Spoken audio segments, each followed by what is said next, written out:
In the heart of southern Asia, cradled between the highest mountains and the deepest seas, lies a land that is less a nation and more a living civilization. It is a fragment of an ancient world, sculpted by sacred rivers that have carved paths through history and defined by a sun that has witnessed the rise and fall of empires. This is a land of profound spiritual gravity and a vibrant, almost chaotic, human energy. This is India. From the vantage point of a satellite, it appears as a vast and varied geography, a tapestry of arid deserts, lush jungles, and fertile plains. The quality of the air itself seems to change from one region to another, a complex atmosphere infused with the scent of incense and industry, of monsoon rains and marigold garlands. But to look closer, beyond the scale and the noise, is to discover a society of intricate, interlocking worlds, one that has not simply preserved its past, but continues to live within it, weaving millennia of tradition into the relentless pulse of the 21st century. This is a story not of contrasts, but of coexistence, a story of a deep and abiding connection to the family that forms the core, to the community that provides the anchor, and to the quiet daily rituals that give life its enduring rhythm. This is the story of the rhythm of daily life in India.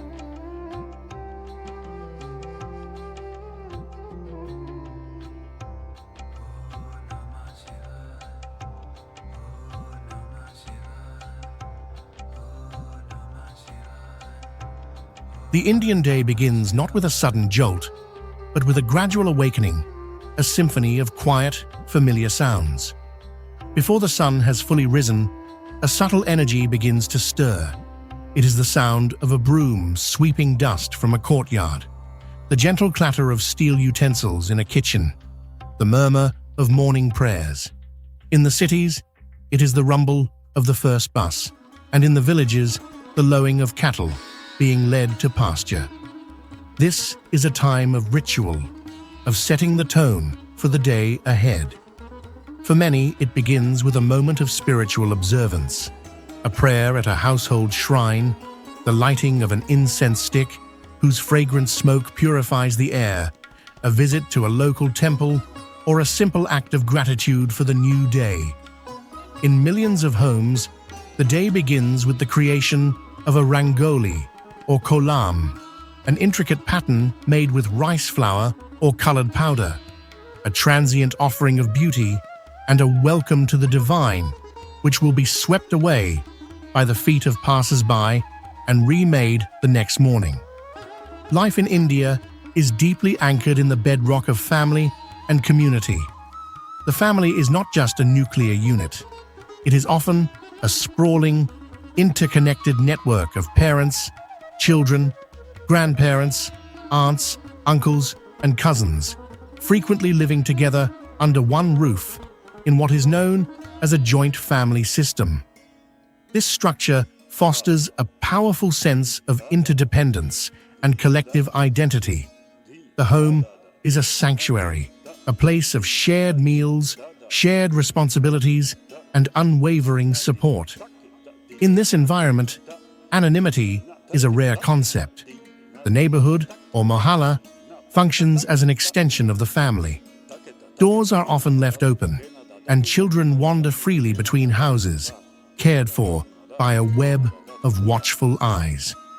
Life spills out from private homes into the shared spaces of the lane, or gali, a stage for conversation, for commerce, for children playing a makeshift game of cricket, and for the simple, unscripted dramas of daily existence. The local market, the bazaar, is more than just a place to buy groceries. It is the community's central nervous system, a place for exchanging news and gossip as much as goods. It is here, in these intimate, close-knit communities, that the true pulse of India can be felt, unhurried, resilient, and deeply human.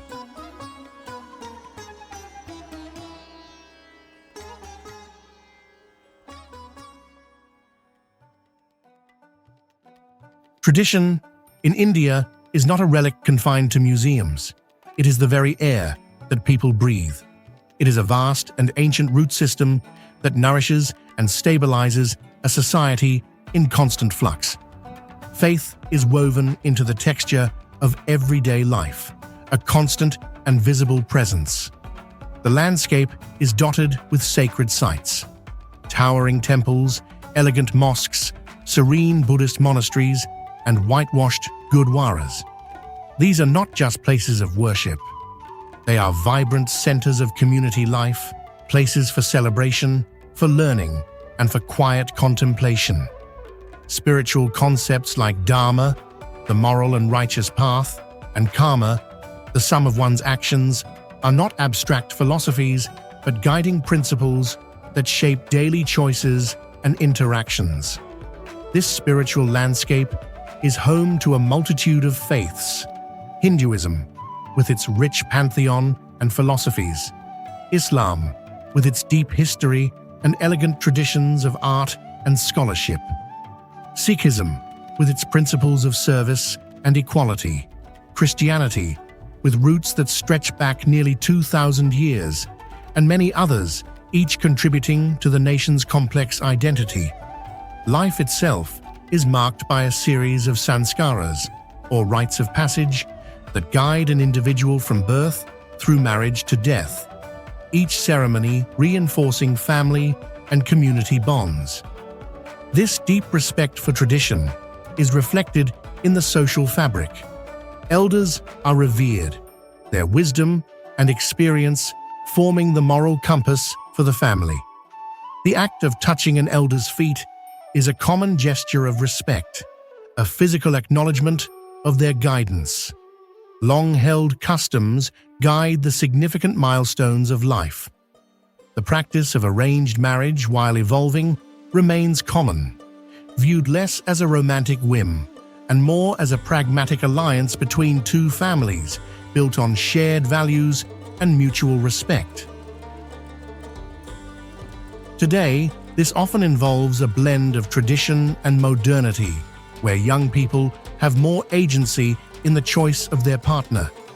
The calendar is punctuated by a dazzling array of festivals, each a vibrant explosion of color, music, and collective joy. There is Holi, the festival of colors, where social barriers dissolve in a playful riot of powdered pigments, and Diwali, the festival of lights, when countless oil lamps and candles illuminate the darkest night, symbolizing the triumph of light over darkness, good over evil. This cultural continuity is also worn with pride. The elegant drape of a sari, a single piece of cloth that can be styled in dozens of ways, is both practical and beautiful. The simple comfort of a kurta, the proud fold of a turban, these are not costumes, but living symbols of a diverse and enduring identity, a visible link to a heritage that stretches back for millennia.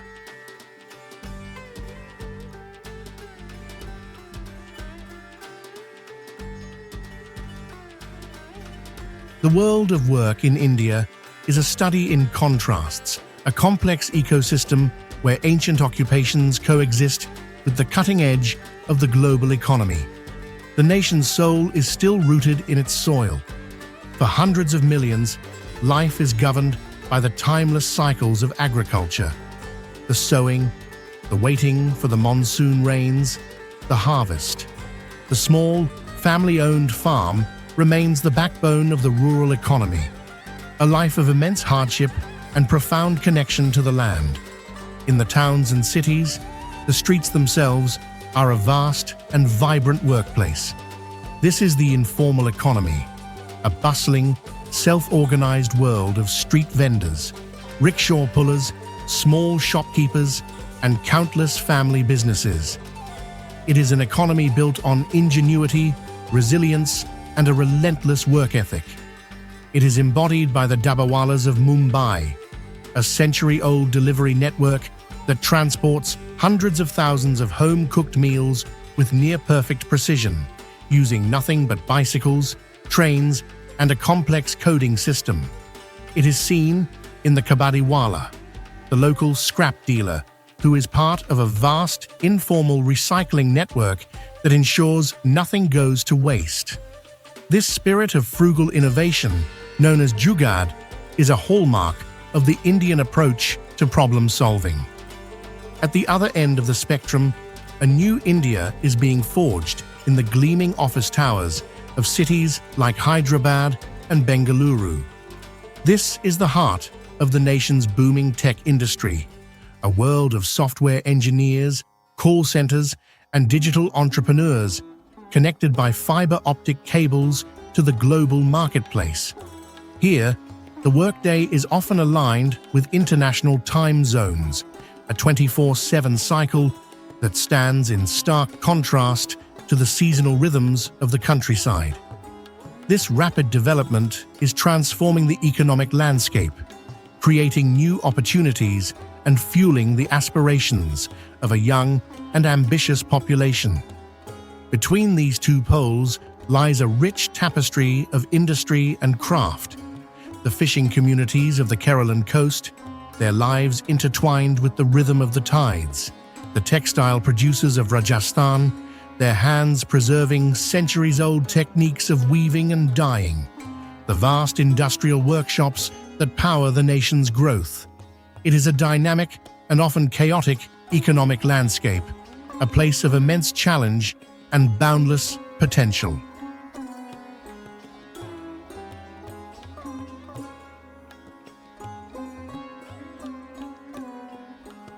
To understand India is to understand its food, for it is in the kitchen that so much of its culture, history, and diversity is expressed. Indian food is a direct and honest reflection of its landscape, vibrant, complex, and deeply connected to the seasons. The heart of the Indian kitchen is the spice box. Spices are not used merely for flavor, but as a kind of culinary grammar, a complex language of aromas and tastes that varies dramatically from one region to another. The daily ritual of cooking often begins with the grinding of fresh spices, releasing fragrant oils that form the base of the meal. The whistle of the pressure cooker is a familiar sound in almost every home, a signal that the staple of dal and rice is nearly ready. The cuisine is a vast and varied continent in itself.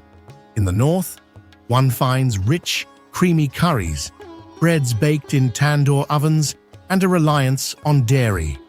In the south, the flavors are lighter, with a foundation of rice, lentils, coconut, and a more generous use of tamarind and chili. In the east, in places like Kolkata, mustard oil and freshwater fish are staples, while in the west, the cuisine reflects a blend of coastal and desert influences. Many of these culinary traditions are also informed by ancient systems like Ayurveda, where food is seen not just as sustenance, but as medicine to balance the body. The culture of food extends far beyond the home. The streets of every town and city are alive with the sizzle and aroma of street food, offering a dazzling variety of snacks and meals that are both delicious and affordable. The humble chai stand is a cornerstone of social life, a place where people from all walks of life gather for a moment of respite and conversation over a small steaming cup of sweet, milky tea. Vegetarianism is widespread, rooted in religious and philosophical traditions that emphasize non-violence. But at its core, food in India is about sharing and hospitality.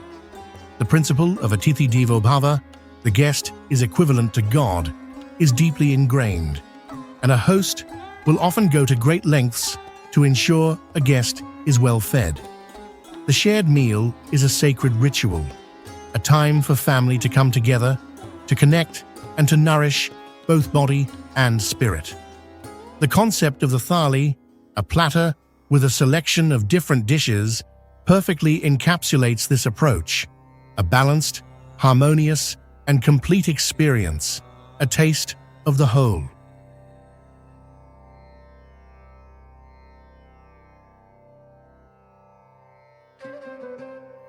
The natural world in India is not a passive backdrop. It is an active, powerful force that has shaped the nation's culture, spirituality, and way of life. The sheer diversity of the landscape is staggering. In the far north, the Himalayas stand as a formidable spiritual sentinel. Their peaks considered the abode of gods, a place of pilgrimage and solitude. The great rivers that flow from these mountains, like the Ganges, are considered sacred, life-giving goddesses. Their waters a source of physical and spiritual sustenance for millions. To follow the Ganges from its source in the mountains to the sprawling delta where it meets the sea is to trace the very lifeline of the subcontinent. She is Ma Ganga, Mother Ganga, a deity in liquid form. In the villages, the great banyan tree often serves as the heart of the community, its vast canopy providing shade for gatherings, a place for children to play, and a silent witness to generations of village life. In the south, the landscape softens into the tropical palm-fringed coastlines and the serene, labyrinthine backwaters of Kerala. In the west, the arid deserts of Rajasthan stretch to the horizon, a land of stark beauty and resilient people. Life across the entire subcontinent is governed by the dramatic arrival of the monsoon. After the long, dry heat of summer, the first rains are a moment of profound, collective relief and celebration. The monsoon is more than just a weather pattern. It is the great renewer, the force that replenishes the earth, dictates the rhythm of agriculture, and signals a time of rebirth and growth. Its arrival is celebrated in poetry, song, and film, a cultural touchstone that connects every Indian. The changing seasons dictate not only the crops that are grown, but the festivals that are celebrated and the food that is eaten. To live in India is to live in a state of constant, intimate negotiation with the forces of nature, in a relationship built on respect, dependence, and a deep sense of awe.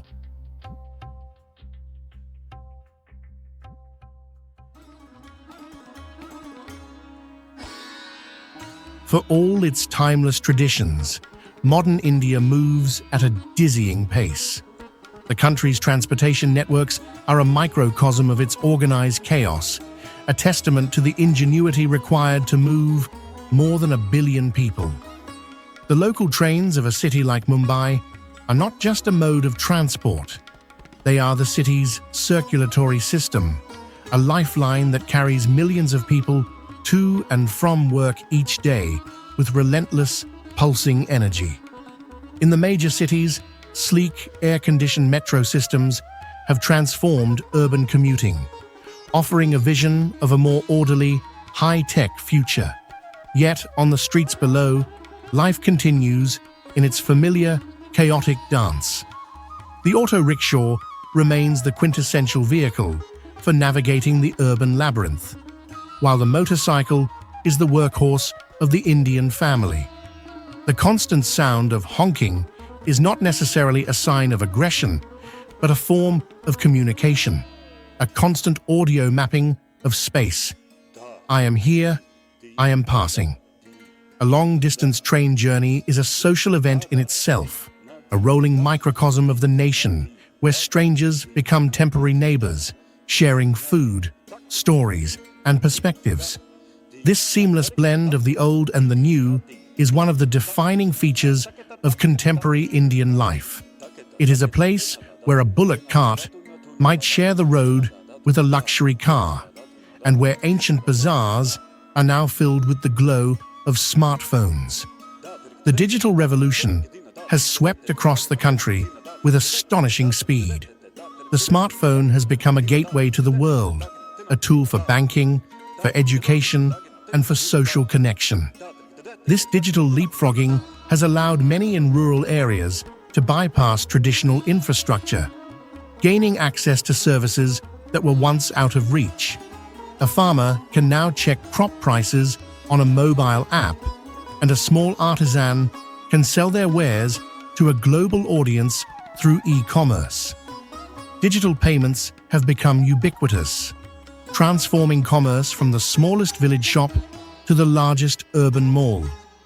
This is the great paradox of modern India, a society that is simultaneously ancient and hyper-modern, a place where you can stand in a 1,000-year-old temple and book a cab with a tap on a screen.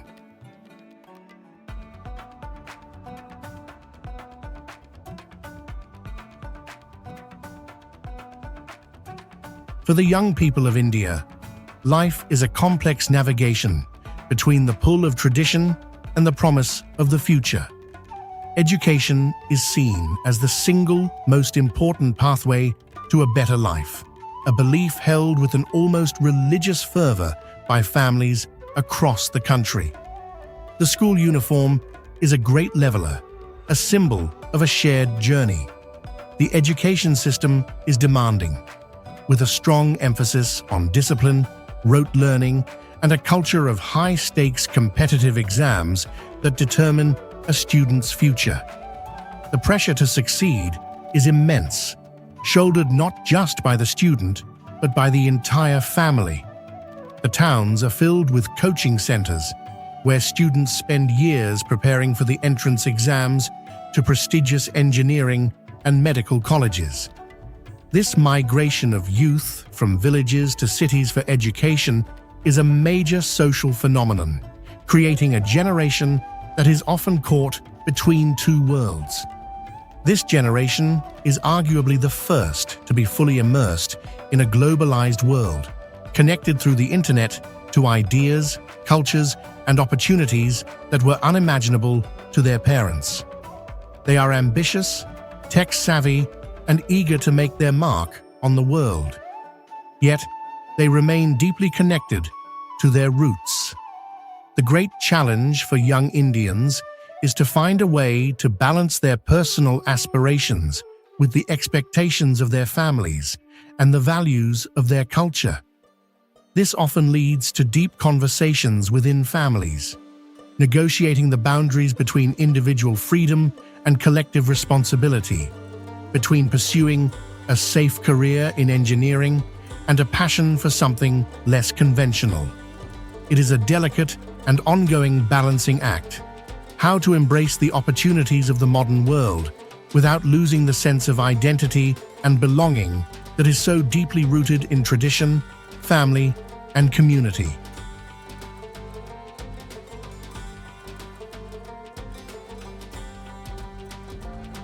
The rhythm of day and night in India is a study in shifting energies. The day is a time of intense, outward-focused activity. The cities roar to life with the sound of traffic, the hustle of commerce, and the energy of millions of people on the move. The markets are at their peak, a sensory overload of sights, sounds, and smells. The sun is a powerful, often relentless force, dictating the pace of work and life. The energy is productive, dynamic, and relentless, a reflection of a nation in a hurry. As dusk begins to fall, a palpable change occurs. The frantic energy of the day begins to subside, replaced by a more inward, contemplative mood. The sounds of the evening are different. The ringing of temple bells for the evening aarti, the call to prayer from the mosque, the murmur of conversation from homes. This is a time for family, for returning to the sanctuary of the home, for a shared meal.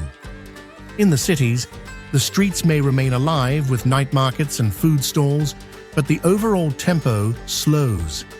In many places, it is a common ritual for families to gather on the rooftop or in a courtyard to catch the evening breeze, to talk, and to watch the day come to a close. The night has its own soundscape, the distant bark of a dog, the rhythmic tap of the night watchman's stick, the hum of an air conditioner. In the villages, a profound quiet descends, the darkness broken only by the light of a few bulbs and the vast, silent canopy of the stars. It is in this nightly calm that the bonds of family and community are reaffirmed, a time for rest and restoration, in preparation for the dawn of a new day.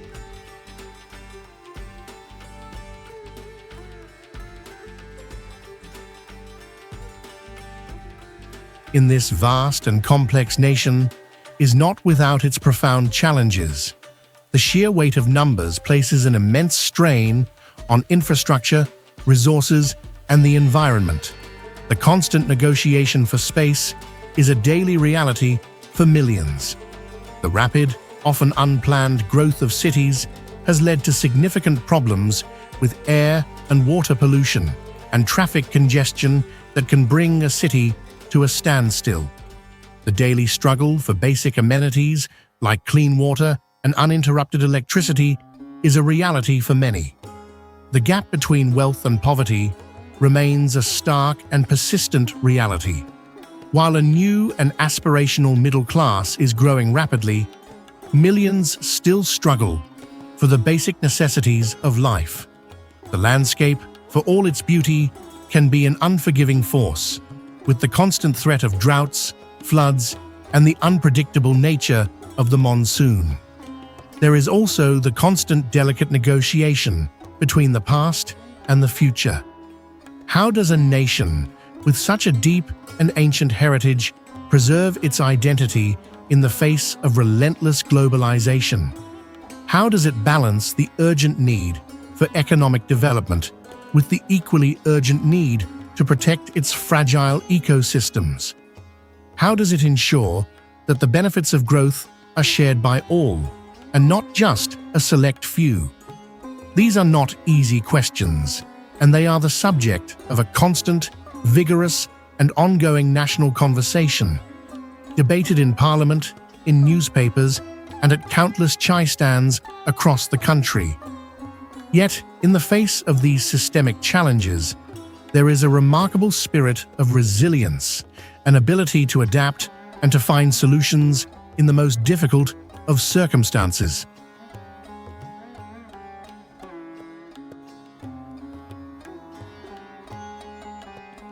So why, in a world of seemingly endless possibilities, do people remain so deeply rooted in this often challenging and always intense land? The answers are woven into the very fabric of daily life. They stay for the unbreakable bonds of family, for the profound and unshakable sense of community. This is a place where the family often functions as a social safety net, a source of emotional and financial support that is more immediate and reliable than any institution. They stay for the sheer depth and richness of the culture, for a life that is steeped in meaning, in ritual, and in a spiritual heritage that provides a sense of purpose and perspective in a rapidly changing world. This is a land where the sacred is not separate from the profane, but intertwined with it, where a simple act of cooking can be an offering, and a river can be a goddess. They stay for the simple, everyday joys, the taste of a home-cooked meal, the warmth of a shared festival, the comfort of a familiar landscape. And they stay for the resilience, the optimism, and the incredible capacity for finding joy in the midst of hardship. The very chaos that can seem overwhelming is also a source of vibrant, creative energy. To be Indian is to be part of a grand, continuous story, a narrative that stretches back for 5,000 years and is still being written every single day. It is the feeling of having roots that are not just in the soil, but in time itself. It is the knowledge that one is part of a vast, intricate, and enduring human tapestry, a connection that provides a powerful and irreplaceable sense of belonging. It is a place that is not just lived in, but felt deeply and viscerally in every moment of every day.